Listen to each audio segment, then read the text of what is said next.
En estos tiempos que estamos viviendo de pandemia, ya casi un año, empezamos a confinarnos algunos estados de la República el 17 de marzo y otros el 23. El 23 de marzo ya estamos a casi un año de este tiempo y yo creo que todos hemos ido viviendo diferentes situaciones. El tema de hoy son los duelos en pandemia. Les quiero compartir, igual que en la sesión pasada, que esta plática de hoy va a ser grabada para luego editarla y subirla a YouTube. Estoy aprendiendo junto con ustedes. Estoy aprendiendo junto con ustedes el usar la tecnología y es una maravilla el que estemos cada quien en nuestros hogares y podamos compartir este momento. Entonces, vamos a comenzar. Y esta frase se me hizo importante iniciarla el día de hoy. Se ha hablado mucho en lo que es el desarrollo humano, lo que es la iluminación. En las filosofías orientales tienen más tiempo utilizando el término y en ocasiones se le da un dejo de misticismo a la palabra iluminación. Ahorita, en el siglo XXI, la iluminación es algo, me está diciendo, es algo muy sencillo, a mi punto de vista muy sencillo.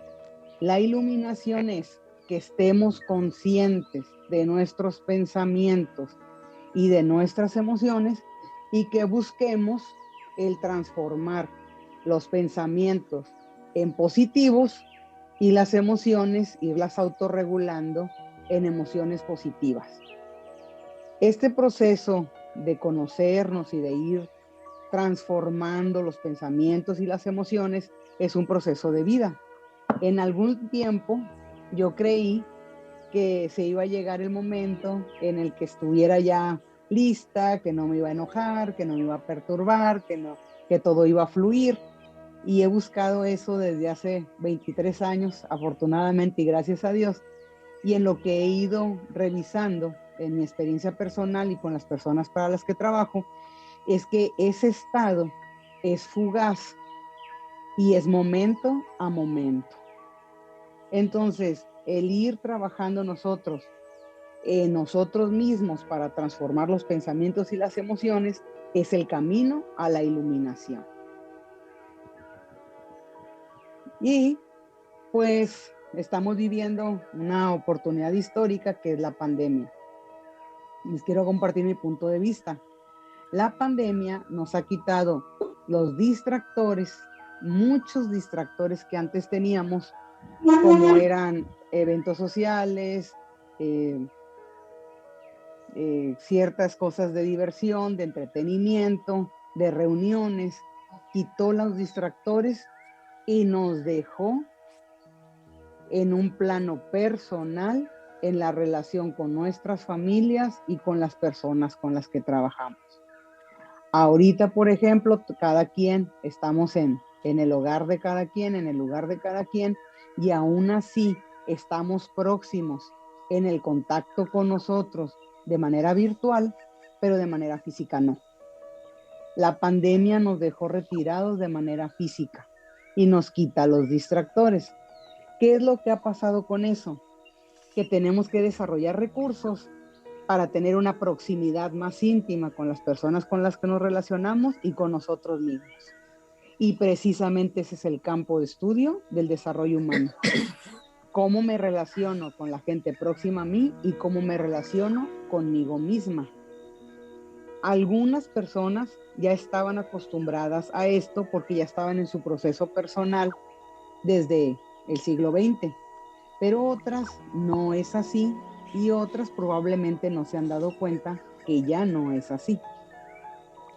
Afortunadamente en nuestra vida humana habemos de todos tipos de personas y yo asumo que los que estamos aquí reunidos estamos buscando ser mejores personas y relacionarnos mejor con las personas que están cerca de nosotros y en los grupos de trabajo pues respetarnos y tener una buena comunicación. ¿Qué necesitamos para estar viviendo en esta pandemia. La vez pasada les comenté que en mis inicios del desarrollo humano yo buscaba el convencer a la gente de que dejara de ser víctima, que buscara su proceso personal, que se diera cuenta de las cosas, invertía mucho tiempo en hacerles ver esta situación. Ahorita lo que estamos viviendo ya es inminente, es urgente que nos hagamos cargo de nosotros mismos en una proximidad íntima y transparente con quienes somos, con lo que sentimos, con lo que pensamos, para poder tener un contacto saludable con los demás. Ya no es labor de convencimiento, así son las cosas, lo estamos viviendo, y claro que sería muy provechoso que todos estuviéramos en esa sintonía. Si nosotros pudiéramos visualizar el mundo donde cada ser humano se hace cargo de sus emociones y sus sentimientos y busca relacionarse de manera más positiva con los demás, yo creo que estaríamos de acuerdo en que tendríamos un mundo mejor. Entonces, ¿qué necesitamos? La actitud positiva. ¿Qué es tener qué es una actitud? La palabra actitud significa es una disposición para, la disposición que yo tengo para cuando se me descompone el carro, la disposición que yo tengo para con mi suegra. Actitud es mi disposición para con lo que está ocurriendo. Hace unos 50 años, 40 años, Víctor Frank nos dijo que nos podía pasar de muchas cosas, muchas.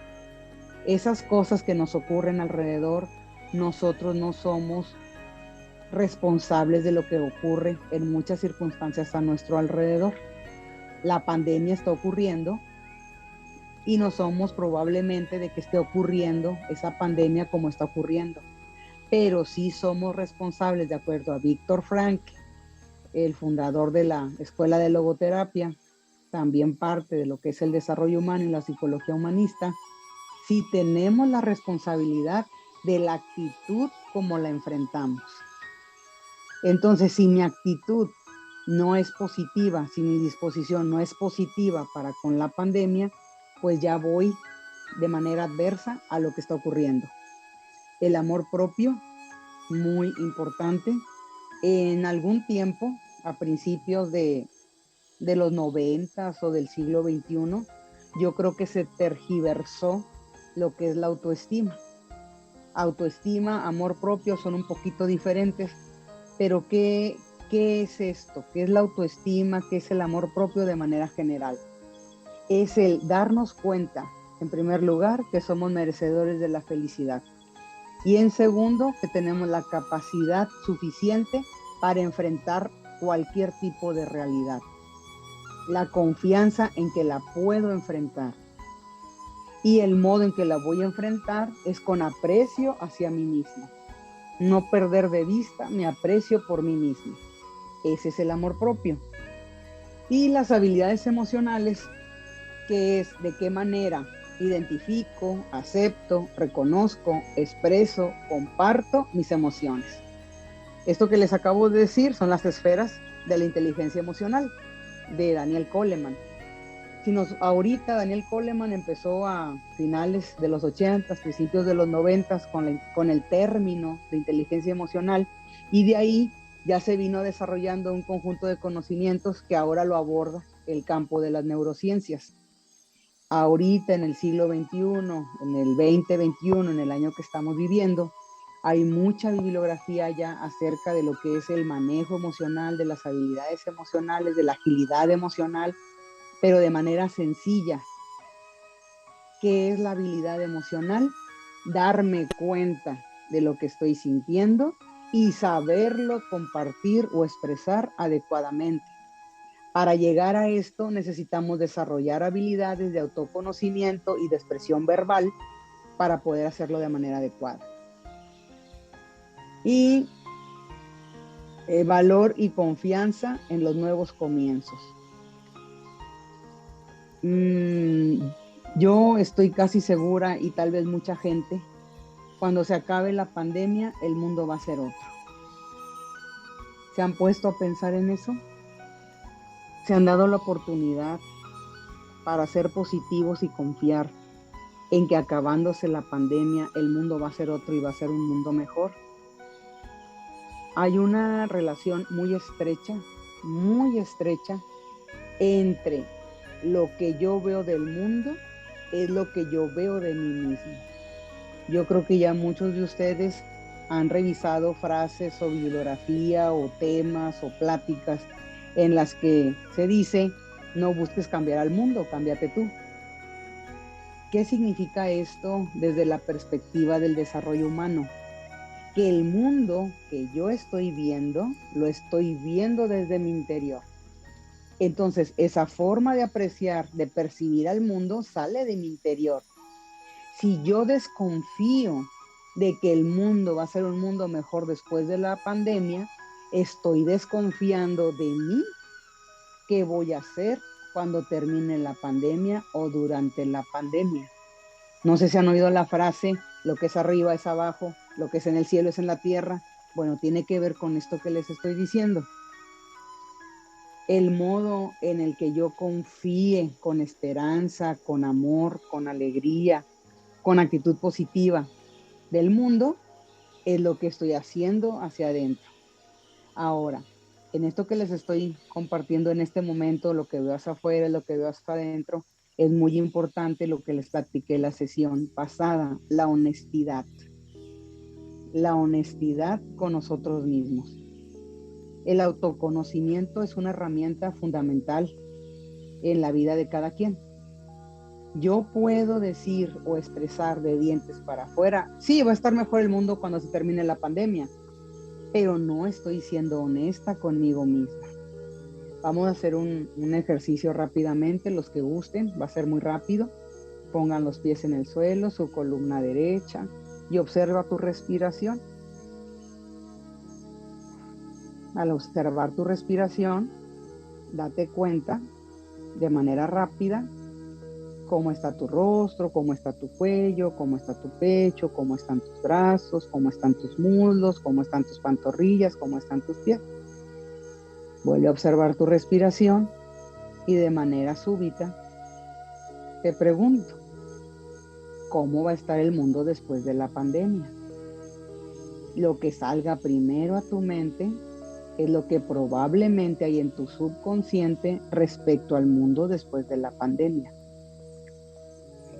Hay ahorita información, mucha información acerca, termina el ejercicio, les voy a seguir platicando. Hay mucha información ahorita que nos asegura que muchos de nuestros actos diarios los gobierna el subconsciente, no el consciente. El irnos dando cuenta lo que nuestro subconsciente dice también es autoconocimiento. Una forma es esta de quedar en paz, observar nuestra respiración y ver qué sale de nuestro interior, sin razonar, sin repensar, que lo vimos la sesión pasada. No ahondaré ahorita en esto. Lo que les quiero decir: tenemos que tener o desarrollar esperanza y confianza en nosotros mismos y en la vida, para confiar en que lo que viene es mejor. Independientemente de lo que está ocurriendo, va a ser mejor. ¿Por qué? Porque yo confío en la vida y estoy poniendo mi actitud y mi disposición para que así sea. Entonces, en esto que les estoy compartiendo, ¿qué necesitamos para vivir la pandemia? Pues están los duelos. Los duelos, voy a ampliar esta imagen, pueden ser de diferentes formas. Pueden ser muchos tipos de duelo. Y dependiendo de nuestro carácter, nos afecta de tal o cual forma. Un ejemplo de duelo es la pérdida de la libertad. Nosotros, algunos, tal vez la mayoría, hemos aceptado el confinamiento, algunos otros tal vez no, o por periodos. Sin embargo, aunque nosotros no estemos respetando el confinamiento, sabemos que la libertad que teníamos antes de la pandemia ya no está. o esa libertad de la que hacíamos ejercicio antes de la pandemia ya no está. Esa es una pérdida. Y te invito a que te des cuenta ahorita, date la oportunidad, qué sientes, cómo te ha ido con esta pérdida de libertad. Pérdida de puntos de encuentro, lo que mencionaba en un inicio. Ya no vamos a los lugares que solíamos ir, ya no hay las fiestas que solía haber, ya no hay las reuniones que teníamos antes. Es también una pérdida. Siempre que hay pérdidas, hay duelos. Entonces, también los cambios en los ámbitos laborales. Ya mi oficina tal vez es un cuarto de mi casa, ya no necesito salir a otro espacio, eso es una pérdida. También hemos vivido pérdidas de seres queridos, y aquí lo puse yo creo que más abajo, también hemos perdido la salud. Cada que hay una pérdida, hay un duelo. Déjenme explicarles cómo es esto. El ser humano, nosotros como seres humanos, puedo utilizar un muñequito, que está pequeñito, un osito canadiense. Este ser humano tiene una forma de verse a él mismo y de ver la vida que le rodea. Esa forma la tiene guardada en su almacén de datos. Cuando hay una pérdida, vamos a suponer que este osito tiene este cuarzo y de un día para otro ya no tiene el cuarzo. El monito, dentro de su percepción, perdió algo. Ya no está el cuarzo. Ante esa pérdida del cuarzo, el monito tiene que reconfigurar su visión de la vida porque esto ya no está. ¿Qué produce en el monito esta pérdida del cuarzo? Depende del valor que el monito le haya dado al cuarzo. No es lo mismo perder un carro, a perder un hijo, a perder un trabajo, a perder una casa, a perder la libertad. Pónganle al cuarzo el nombre que quieran, el que gusten. ¿Por qué me sonrío? Porque los seres humanos normalmente tenemos y desarrollamos apegos casi a todas las cosas que consideramos de nuestra propiedad. Lo digo de un modo mercantilista, pero así es. Si yo considero que esta pluma es de mi propiedad, voy a buscar no perderla. Y si alguien la necesita y no me la pide, eso es un robo. Literal, es un robo. Entonces, el apego a las cosas forma parte del ser humano. He oído a personas que con mucha facilidad dicen no hay que cultivar apegos. Fuera bueno. Pero desde que nacemos ya tenemos el apego a nuestra madre. ¿Cuándo un apego es saludable y cuándo es un apego enfermo? Vuelvo al ejemplo del cuarcito. Yo le tengo apego al cuarcito. El cuarcito ya no está en mi campo de visión. Necesito aprender a desprenderme porque de hecho ya no está. Si yo no pongo en mi disposición para aprender a desprenderme del cuarcito, eso se va a convertir en un apego enfermo. Espero que haya quedado claro. Si no, yo voy a seguir con la charla y quien tenga dudas o preguntas, por favor pónganlo en las preguntas del Zoom y ahorita conforme vamos avanzando, yo les voy contestando. Pérdidas de salud, pérdida de la seguridad y de la confianza. No sé si a algunos de ustedes, a ustedes o a su familia, en alguna ocasión los hayan asaltado o los hayan robado. Vamos a poner un asalto, les quitaron el carro. Yo lo digo de una manera muy sencilla porque no me está ocurriendo en este momento. Por eso lo puedo decir así. Pero si volvemos al osito canadiense, si yo pierdo el carro y en ese momento me toma por sorpresa, yo creo que cualquiera nos tomaría por sorpresa que llegara alguien con una pistola, deme las llaves del carro y se lo lleva, En un instante, 5 minutos, 10 minutos, este osito ya no tiene carro. Eso genera una pérdida de seguridad y de confianza en el osito. Eso también es un duelo. Quien haya vivido eso, tardamos días, semanas o meses en recuperar la confianza en nosotros mismos al salir de casa o andar por ciertos lugares en donde ocurrió esa pérdida. Entonces, ¿qué son los duelos?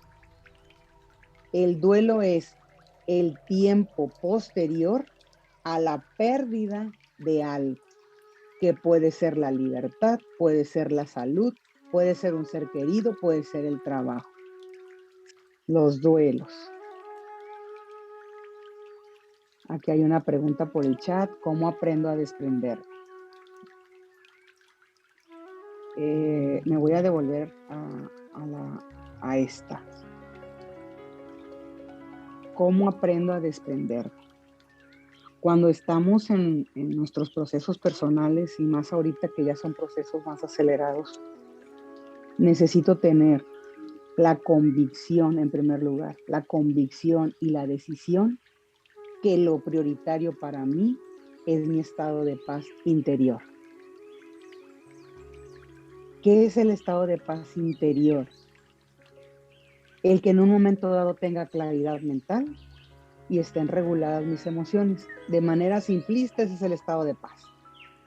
Que esté mi mente tranquila y mis emociones autorreguladas y que tenga esa claridad mental. Si yo decido proponerme momento a momento recuperar mi estado de paz, es el inicio para que yo me vaya dando cuenta cuáles son mis apegos no saludables. Les voy a poner un ejemplo sencillo. No sé a quién le gusta el café, a mí me gusta mucho el café. Vamos a suponer que yo salgo en la mañana y quiero tomarme mi café. Resulta que no hay café y a quien le toca comprarlo no lo compró. Si en ese instante yo me molesto porque no hay café, ahí es un apego no sano. No sano. ¿Por qué? Porque no hay café. A ver, se lo voy a decir de otra forma. Cuando nosotros tenemos una expectativa sobre algo en la realidad y eso no está ocurriendo en el momento presente y yo quiero forzar con mi berrinche, con mi intención, con mi dolor, con mi sufrimiento a que eso ocurra, es un apego no sano. Entonces, si yo me propongo a partir de este instante recuperar mi estado de paz cada que se pueda, cuando esté molesta porque no hay café o porque alguien se lo tomó o porque alguien lo echó a perder, en ese momento me doy cuenta que estoy enfurecida o que estoy de mal humor y decido hablarle a mi yo interior y decirle, en buen plan, Claudia, no hay café, relájate. Relájate para que te puedas dar cuenta qué vas a hacer ahorita que no hay café y tú quieres. Y proponer creativamente cómo le voy a hacer. Entonces, ¿cómo aprendo yo a desprenderme? Tomando conciencia en primer lugar que es probable que tenga muchos apegos, muchos. Pero de la responsable de esos apegos soy yo. Y puedo poner de mi parte para ir desprendiéndome de esos apegos. Eso es lo primero. ¿Cómo me voy desprendiendo? Dándome cuenta que ese apego es enfermo, qué emociones son las que me están deteniendo, en este caso ante el café, trabajarlas, soltarlas y reconfigurar. Se los estoy diciendo muy rápido, es todo un proceso. Ahora, ¿cómo resuelvo el apego a las personas? Esto está un poquito, digamos, de más reto. Voy a volver a mi ejemplo del osito. En este caso, el osito es dueño de un cuarzo.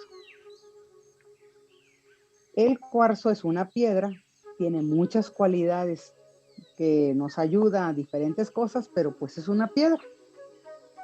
Si este osito tuviera, vamos a suponer, una mascota, que es un perrito, el perrito no es una piedra, el perrito es un ser vivo.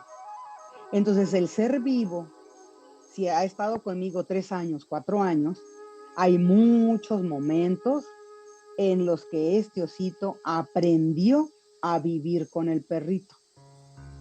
Y vuelvo a la pérdida. Esta pérdida va a ser mucho mayor porque el reconfigurar el presente y el futuro del osito va a ser de más reto, porque va a haber más circunstancias que le recuerden que en su vida había un perrito.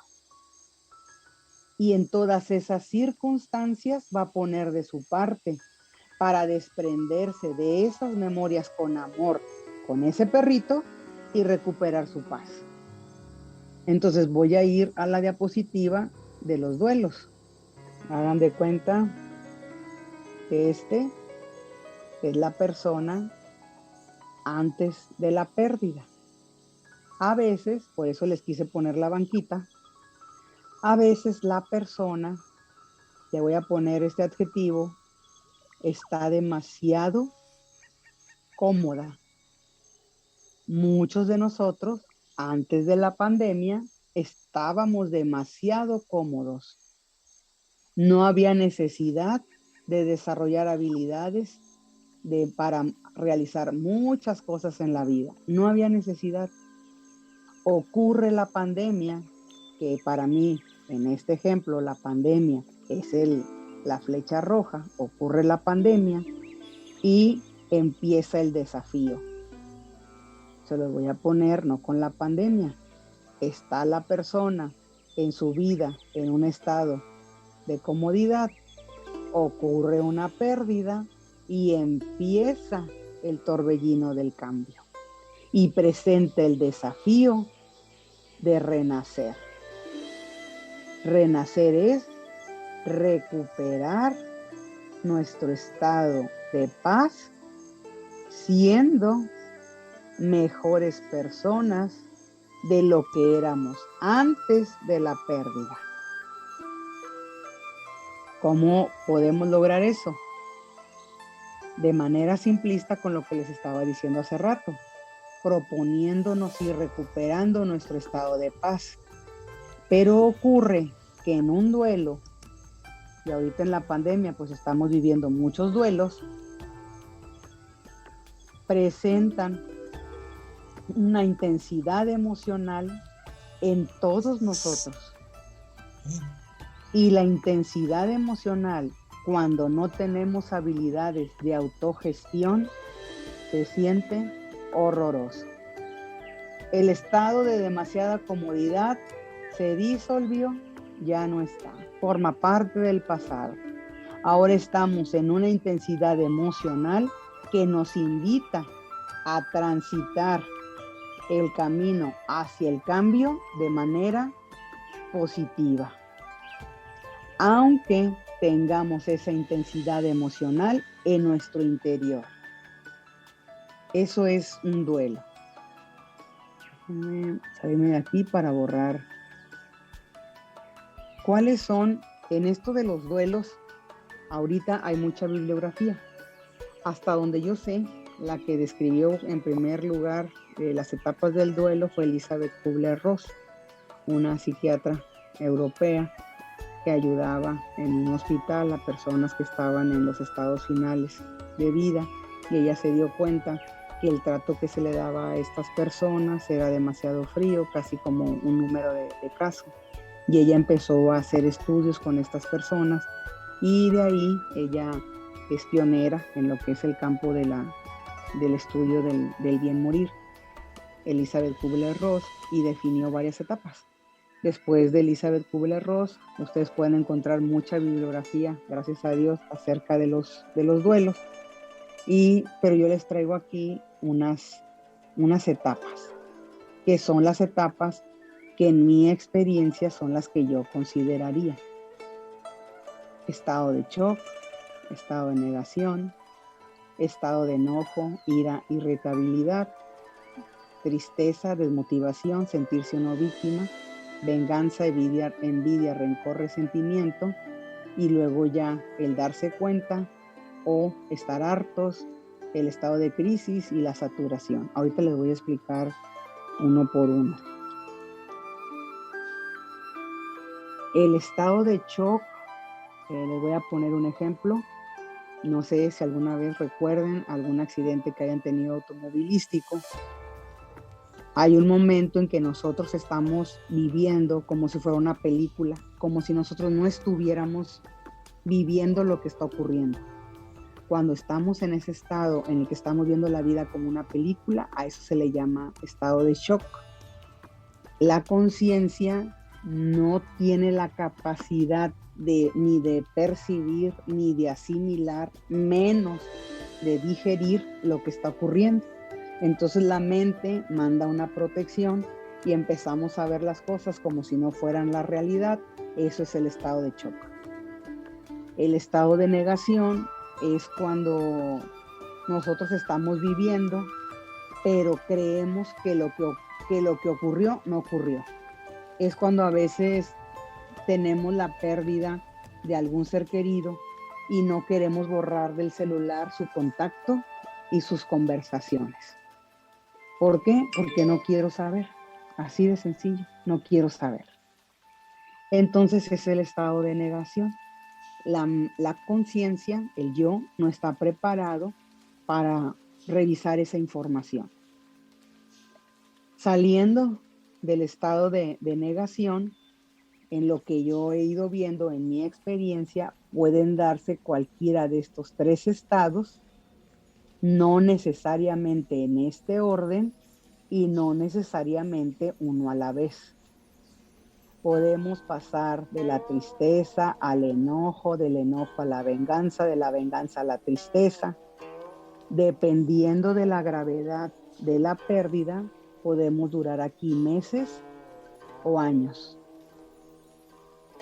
Depende del tipo de personalidad, depende del entorno en el que está viviendo la persona, es muy importante en los duelos el soporte de la familia. El soporte de la familia. Algo bueno, muy bueno que nos ha traído la pandemia es que hemos ido aprendiendo a ser más solidarios con la familia, ser más sensibles al dolor ajeno, al propio y al de algún familiar. Es muy importante esto, la acogida de la persona. Entonces, yo no les pudiera asegurar, yo sí les puedo decir, puede haber primero shock y luego negación y luego cualquiera de estas tres. Pero estas tres no necesariamente en ese orden y no necesariamente uno a la vez. Y no, ahí sí, no hay ningún duelo parecido al de nadie más y nosotros mismos no vivimos un duelo igual a otro. Entonces no podemos decir, es mejor que entre primero la tristeza y luego el enojo y luego la venganza, o es mejor que no haya enojo.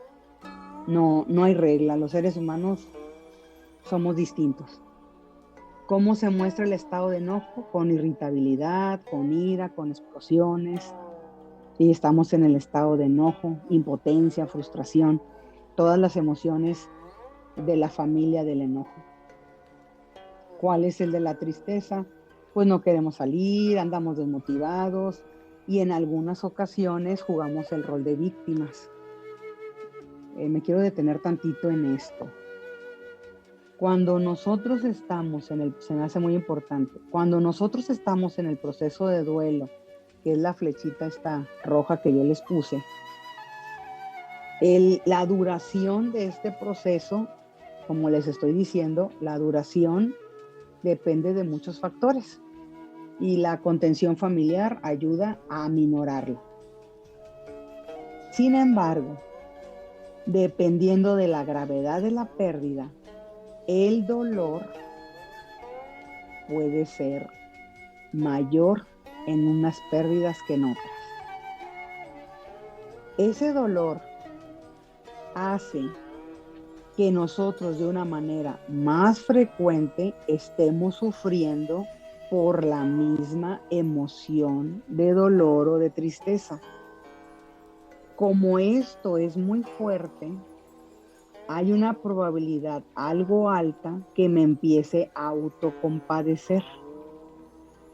El autocompadecerme puede magnificar, exagerar la emoción de sufrimiento. Al magnificarla, al exagerarla, al prolongarla, me va a llevar a estar en el rol de víctima. El rol de víctima no necesariamente se muestra con la tristeza, también puede ser con el enojo. Les puedo poner un ejemplo. Hay personas que pierden a un familiar, andan en el enojo y se sienten con el derecho de minimizar el dolor de los demás. Se sienten con el derecho de gritarle a los demás. Ese enojo es un rol de víctima, porque nadie tiene el derecho más que yo a enojarme porque yo sí estoy sufriendo. Entonces, el dolor de los demás es menor al mío. ¿Por qué? Porque yo digo. Y de esa forma estoy prolongando el rol de víctima. Me hicieron una pregunta, pero no entendí. No entendí o no la vi completa. A ver, déjenme ver el chat, por favor. Aquí está. A ver, voy a dar un ejemplo de autocompasión. Muy buena pregunta. Autocompasión. Hay una emoción que es la compasión. La compasión es condolerse con el dolor del otro con amor. Yo me doy cuenta que mi amiga perdió a su pareja. Yo me doy cuenta que está sufriendo, que le está doliendo. Yo percibo su dolor y con amor, con una actitud positiva, deseo que ella se vaya recuperando. Y en mis oraciones la pongo para que ella reciba el consuelo y se recupere. Esa es la compasión amorosa. Pero hay otra compasión que así le llamamos, que es compasión lástima. ¿Cómo es la lástima? En el mismo ejemplo de mi amiga que perdió a su pareja. La lástima es, ay, pero ¿cómo es posible que le haya pasado esto si se querían tanto y apenas ya estaban disfrutando su casa? Si se fijan, la lástima no es amorosa y está suponiendo de manera implícita que mi amiga no va a poder superar ese dolor. La lástima, yo le llamo que es como chiclosa. La lástima no es una emoción que fluya rápidamente. La lástima oprime al que lo está sintiendo. Yo estoy sintiendo lástima por mi amiga, me oprime a mí y estoy oprimiendo a mi amiga, no confiando en que ella va a resolver su situación. Así es la lástima. ¿Cuál es la autocompasión? Cuando me tengo lástima. Entonces, es tan grande mi dolor que no lo voy a poder superar. Eso es lástima. No es lo mismo decir, mi dolor es tan grande, muy grande, y necesito poner de mi parte para salir adelante. Con amor. Ahí está la diferencia, espero haberlo aclarado. Ok. Entonces, en las etapas del duelo, no están, en mi punto de vista, en mi experiencia, fijas, se mueven dependiendo de la persona. Ya que sale la persona del estado de duelo, cuando en mi experiencia y en mi profesional y personal, la persona sale del ciclo cuando la persona se harta, esta es una forma, cuando la persona se harta de estar sufriendo. cuando la persona se cansa de darle vueltas a lo mismo. Ahí es una manera de salir del ciclo del duelo. Otra manera de salir con las crisis. ¿Qué es una crisis? Se puede manifestar con ataques de pánico, se puede manifestar con complicación para diferenciar la realidad de los pensamientos. La saturación creo que no alcanzaron a escucharla. Es cuando ya le di demasiado tiempo a un duelo y llega otro. Entonces, si estoy consciente de mi proceso de duelo, es probable que al darme cuenta de la otra pérdida que llega, tenga la fortaleza o la iniciativa para soltar otro duelo. Espero haberme explicado mejor. Alguien preguntó hace rato que si una persona no llora en un duelo, ¿qué es lo que pasa? Mire, es muy probable que cuando ocurre eso es que la persona esté en negación. Hay una probabilidad muy alta que la persona esté en negación. Ahora, por mi consulta, yo me he dado cuenta que hay personas, no sé si sea el caso este que están comentando, que hay personas que no tienen un afecto muy fuerte hacia la persona que fallece, entonces pues no llora porque no tiene motivos para llorar. Hay otras circunstancias en las que la persona pudiera dejar el llanto para su vida privada y llora en soledad. Me han tocado en mi consulta personas que no lloran delante de sus hijos o de sus padres por no mortificarlos y en soledad lo lloran. ¿Cómo podemos ayudar a la persona? Déjenme ver si entendí esta pregunta. ¿Hay alguna manera de poder ayudar a alguien a propiciar el ambiente para que la persona se dé cuenta y que ya presenta crisis de pánico? Miren, cuando nosotros queremos ayudar a alguien, es muy importante estar en estado de paz. El que les dije hace ratito, con claridad mental, con tranquilidad en el corazón, con las emociones autorreguladas. ¿Cómo hacemos eso? Pues hay muchas formas de recuperarlo. El ejercicio que les dije hace rato es uno muy sencillo. Si yo estoy en estado de paz y la persona ya presenta crisis de pánico, yo le puedo decir, al término de la crisis de pánico o a las 2 horas o a las 3 horas, le puedo decir, me parece que esto que estás viviendo sería bueno que lo platicaras con alguien. ¿No quieres platicarlo? Esa es una forma. ¿Quieres platicarlo? Si la persona lo quiere platicar en ese momento y ustedes son una buena escucha, pues prepárense para oírla hablar tal vez de las mismas cosas de diferente forma. Todavía en la actualidad la psicoterapia no tiene una difusión, digamos, común o ordinaria, todavía no es común. Lo mejor fuera que asistiera a psicoterapia porque el especialista sabe cómo ir acotando a la persona para que no esté platicando lo mismo. Si la persona no confía en la psicoterapia, pues puede ir con un buen médico, con un buen homeópata que tenga una buena escucha, que le dé un tratamiento y dentro de ese tratamiento le aconseje el especialista el ir a psicoterapia. Entonces, ¿cómo podemos ayudar a alguien? Primero que nada, estar nosotros en un estado de paz. El estado de paz no es que vamos a estar así en nivel zen todas las horas del día, sino el ir buscando recuperarla cuando la perdemos. Espero haber contestado.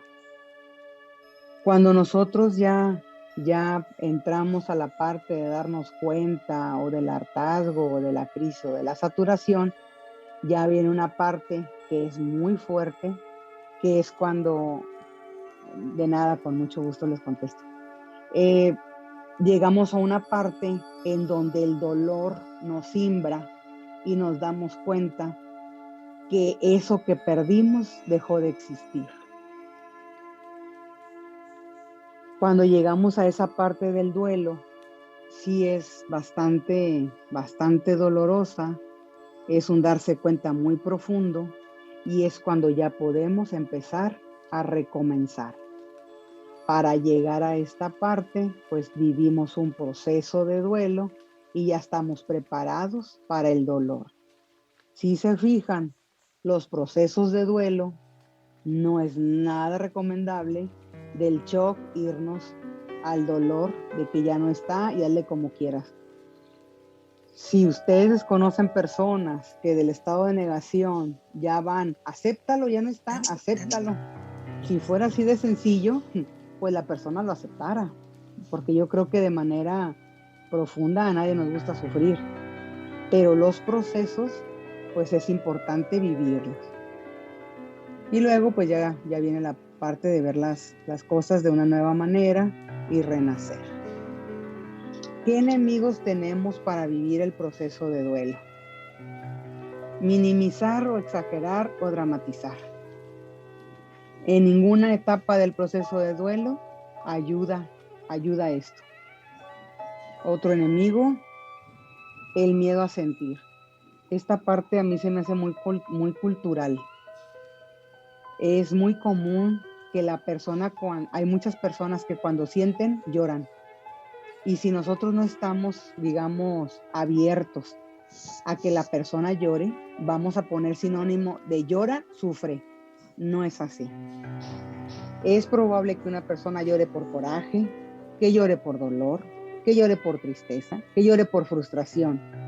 El llorar es una forma de liberar emociones y es una forma saludable. Sin embargo, está muy estigmatizado que el llorar es de débiles o que el llorar no es bueno o que el llorar provoca dolor. El llorar es una forma de liberar.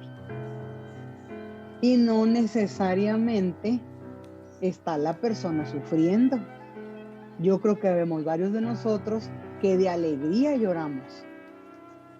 Es tanta la emoción, el gozo, que se nos salen las lágrimas, de agradecimiento, de algo que nos conmueve. Entonces, dense cuenta, revisen ustedes qué tanto miedo tienen a sentir. Estamos los seres humanos hechos para sentir. Entonces, aprendamos a sentir. Otro enemigo, la comodidad. Hace un tiempo expliqué, muchas veces se oye el cliché, estás en un estado de confort. El estado de confort, dependiendo del carácter, es diferente. Para una persona, estar en el activismo es su estado de confort. Si la ponen en paz, quieta, va a empezar a sentir y le va a disgustar. El estado de confort no necesariamente es estar con el control cambiándole la televisión. Y no quiere decir que no haya personas que su estado de confort sea estarle cambiando la televisión.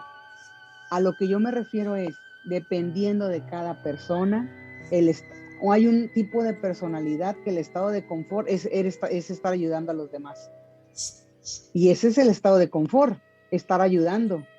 Pero si alguien le dice, no me ayudes, lo puede tomar como rechazo y sale de su estado de confort. Entonces, hablando de duelos, una persona que está acostumbrada a servir puede que al momento que fallece alguien, su estado de confort es ayudar más todavía. Hay otro tipo de personas que su estado de confort es estar teniendo logros y éxitos profesionales y mayor sueldo y mayor ganancia. Ese es su estado de confort, estar en ese ritmo de estar produciendo. Ese es el estado de confort. Quítenle el trabajo o la profesión, esa persona va a salir de su estado de confort. Entonces, esta comodidad a la que yo me refiero no es necesariamente estar sentados viendo la tele. Es el estado de confort, es la forma en la que estamos acostumbrados a vivir y no la queremos cambiar. Los apegos, que ya los mencioné en un principio, y pues el cerrar nuestro entendimiento. Hay unas palabras que dicen ahí, cuando todos los demás estén pensando diferente, diciendo cosas diferentes a lo que tú crees, revísate a ver si lo que tú crees es lo acertado. ¿Qué me dice esto a mí? Si hay muchas personas que me están diciendo que algo me está ocurriendo y yo digo que no me pasa nada, pues revísalo porque a lo mejor sí te está pasando. Y cerrar la mente es un enemigo. Y bueno, ya estamos en el tiempo. Para enfrentar un duelo, cualquier pérdida, necesitamos tener una espiritualidad saludable, independientemente de la religión que nosotros profesemos. La espiritualidad saludable nos tendría que llevar a crecer, a sumar, a empatizar, a despertar, a ser optimistas con el futuro. Cuando mi espiritualidad me lleva a juzgar, a señalar, a dividir, a vivir en el pasado, eso no es saludable. Es fundamental el que nosotros ejercitemos una espiritualidad saludable para tener más recursos o recursos personales y espirituales para enfrentar los duelos.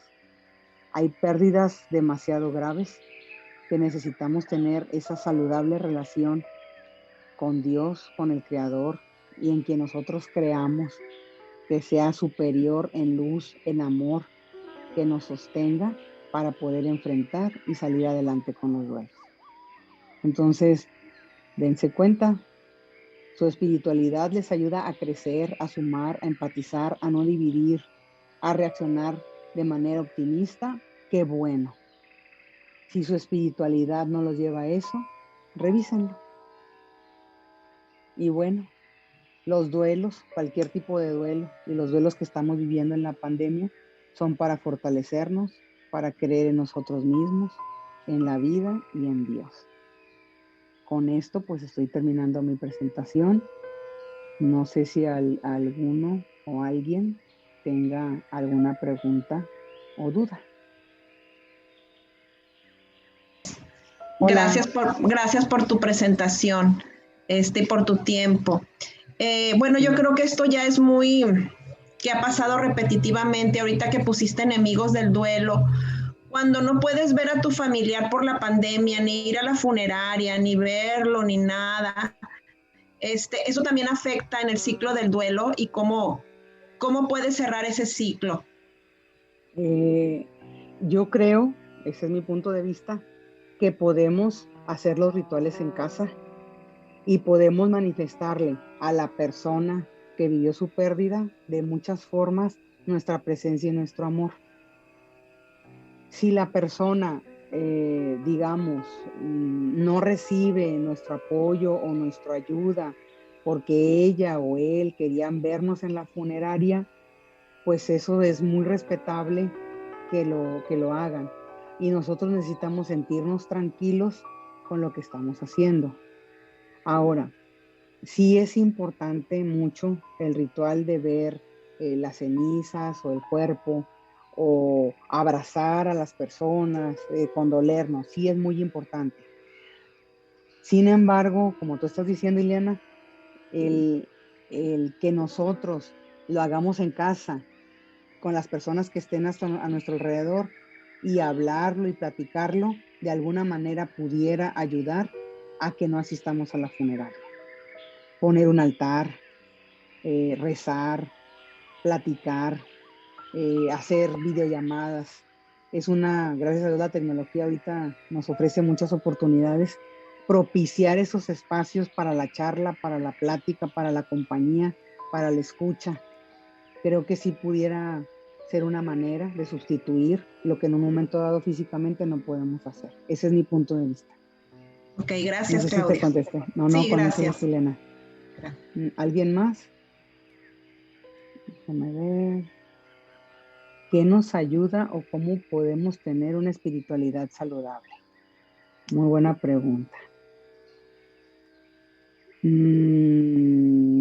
¿Cómo se los digo de manera fácil? A mí me lo explicaron así. No sé si alguien haya oído hablar de los hermanos Lin. Les recomiendo los libros de los hermanos Lin. Cuando la religión, me vino a avisar a mi hija que alguien levantó la mano. Cuando la religión o la espiritualidad me lleva a perder mi libertad mental o de acción, eso no es saludable. Cuando mi religión o mi espiritualidad me lleva a abrirme, a ser generoso, a dar, a compartir, a no enjuiciar, eso es saludable. Y tiene todo que ver con mi persona. Si yo en mi persona tiendo a cerrarme en mis ideas, a no escuchar a los demás y a creer que tenga la razón, créanme que es muy probable que la religión que yo adopte me va a reforzar eso. Si yo busco abrirme a ideas nuevas, busco a incluir a todas las personas, busco respetar a cada quien como quiera llevar su vida, y yo me doy cuenta que estoy creciendo en el amor y mi religión me ayuda a eso, es una espiritualidad saludable. Sí está sencillo, ¿no? ¿Sí? Entonces, dense cuenta, nosotros como mexicanos tenemos un reto importante con la actitud positiva, con la iniciativa personal y con el ser proactivos. Todavía tenemos ciertas formas de esperar que el gobierno resuelva cosas o que la religión resuelva cosas. Dentro de lo que cabe, eso no es saludable. Necesitamos ser proactivos y empezar a resolver las cosas por nosotros mismos y sumar y crecer en libertad y en amor. Espero que les haya contestado lo de la espiritualidad saludable. Adelante, Jairo. Gracias, Claudia. Bueno, ahí va la pregunta y luego a lo mejor tengo que explicar un poquito de por qué hago la pregunta. La pregunta es, ¿cómo puedo trabajarlo tanto en mi persona como también ayudar a los demás a que algo que le sucede a alguien más, como ahorita decías en la charla, a lo mejor le sucedió a alguien que ni es de mi familia, que ni siquiera lo conozco, o algo que sucede en la sociedad, una pérdida, algo feo que sucede en la sociedad, alguien muere o X, ¿cómo puedo evitar que eso me afecte mucho a mí, cuando en realidad yo no soy el que está viviendo ese duelo? Y cómo no cruzar esa línea de la indiferencia o el desinterés total. Lo comento por lo siguiente. Hace poco nos tocó vivir una situación fuerte, y quien murió no era de nuestra familia. Y en cierto momento mi posición era, bueno, pues es que no conozco a esa persona, no tengo por qué sentirme de esta manera, pero sí me llegó a afectar bastante. Tanto que lo tuve que hablar y decir, ¿sabes qué? Me siento así, o sea, no alcanzaba ni a respirar de esa sensación fea, pues, de cuando alguien muere así instantáneamente. Entonces lo trabajé, lo saqué como si fuera mío, o sea, lo tuve que vivir como si fuera mío y tratar de ver cómo me afectaba a mí en ese momento, aunque no era un familiar mío. Pero en su momento, como le pasó a alguien que no era de mi familia, yo entré en ese rasgo del desinterés, ¿me explico? De la indiferencia, de decir, pues es que no es nada mío. Pero el punto es que sí nos afectan cosas de gente que no son nada de nosotros, para ese impacto. Entonces mi pregunta es, ¿cómo logro este balance de cuánto distinguir y sí hacerme caso de trabajarlo, aunque no sea mi asunto, pues?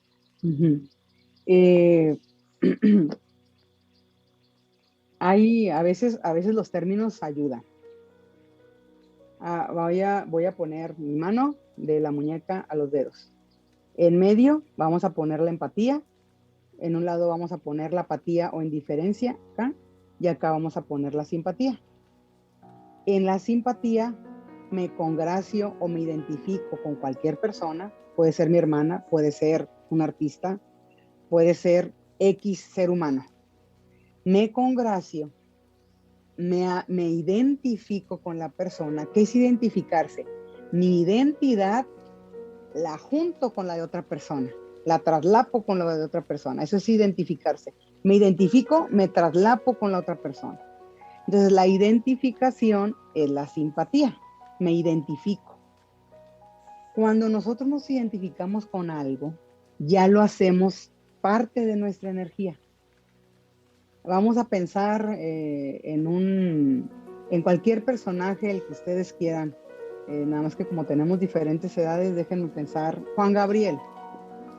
Juan Gabriel es una persona que vivió muchas épocas siendo famoso. Yo creo que todo el mundo conocemos a Juan Gabriel.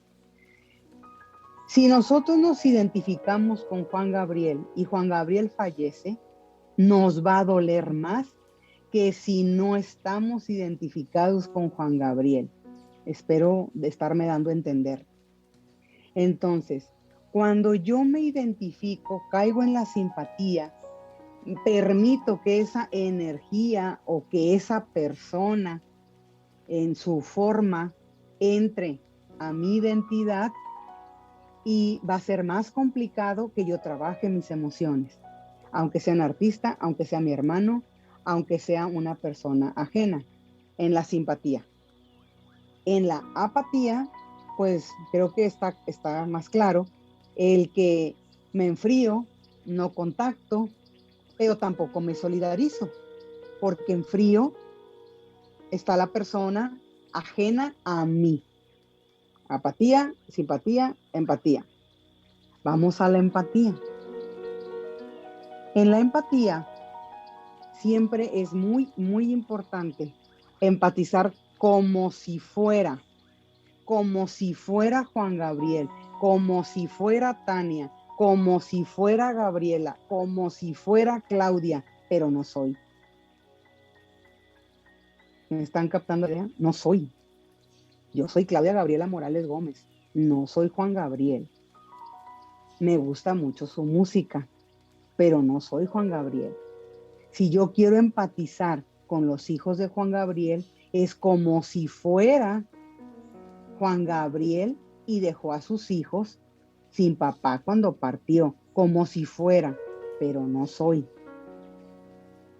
Yo creo que las personas sensibles, las que somos muy sensibles, a veces, y se me hace muy acertada la pregunta de Jaira, empatizamos de más. No le hacemos el como si fuera, es somos y no somos. Cada quien tiene su vida y su rol. Yo les pongo el ejemplo de las avenidas grandes que hay en las metrópolis, en Ciudad de México, en Los Ángeles. Nosotros vemos avenidas de 8 carriles y en todas pasan carros. ¿Qué pasa cuando un carro se mete a otro carril? ¿Qué es lo que pasa? Hay una coalición. Lo sano es ir cada quien en su carril. Eso es lo saludable. Entonces, el que nosotros aprendamos a ir en nuestro carril es lo saludable. Y ver el carril de los demás como si fuera. En el como si fuera, como si yo fuera, voy a decir un nombre, Cristina, como si fuera Cristina. Como si yo fuera Cristina, me dolería haber perdido a mi hermano. Pero yo no he perdido a mi hermano. Entonces, ¿qué quiero hacer por Cristina? Pues no sé, le quiero mandar una charola de fruta para manifestarle que estoy con ella, porque ahorita que no estamos cerca, quiero que sienta mi aprecio como si fuera. Jaira, no sé si te contesté. Sí, sí está contestada la pregunta, pero aún así, yo siento que es muy difícil salir del como si fuera. Porque yo siento que hay como un enganche, hay un enganche ahí. Ya dijiste tú eso es lo que la está palabra. mal. Ajá, eso ahí es está lo que la está palabra. mal. Lo que está mal es que, por ejemplo, yo me enganché y tuve que vivir ese duelo que ni mío era y me enganché en el como si fuera, pues.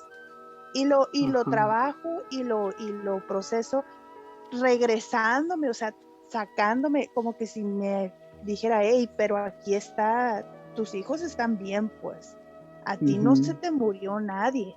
Entonces, ujú, es como que sacarme, y es lo que a mí me pareció complicado, y es algo en lo que siento que no me puedo permitir, am, no debería permitirme engancharme.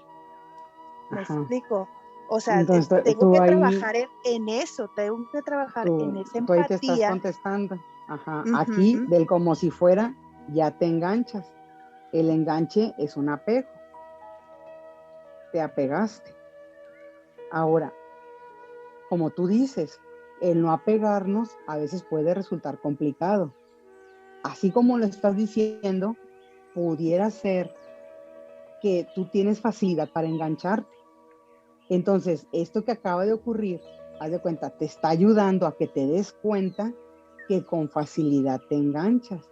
Entonces empieza a revisar qué es lo que está haciendo que te enganches. Porque probablemente no nada más ocurra en esta situación, probablemente ocurra en más. Entonces, a veces nosotros podemos engancharnos y sí nos puede ayudar digo, de manera ficticia, el vivir eso como si fuéramos nosotros enganchadas, pero es parecido a que viéramos Romeo y Julieta y cómo se suicidan y entonces yo voy a sufrir como Romeo y Julieta. Es igual. Yo no necesito morir ni suicidarme como Romeo y Julieta. Yo quiero hacerlo de otra forma. Sí, y en una de las pláticas, pues puedo retomar esto de los enganches. Lo voy a anotar, Gaia. Sí, Muchísimas gracias. Sí, porque primero Dios, que cada tercer miércoles voy a seguir con mis pláticas. Igual en la fanpage se pueden inscribir mandando su correo electrónico por inbox. Ok, pues fue un gusto, un real gusto haber estado con ustedes esta hora y cachito. Gracias por acompañarme. Espero que les sea de utilidad lo que les he compartido. Primero Dios, los que quieran, nos vemos en un mes. Aquí el tercer miércoles a las 8 de la noche. Que Gracias. pasen, que pasen muy buenas noches. Gracias. Bye.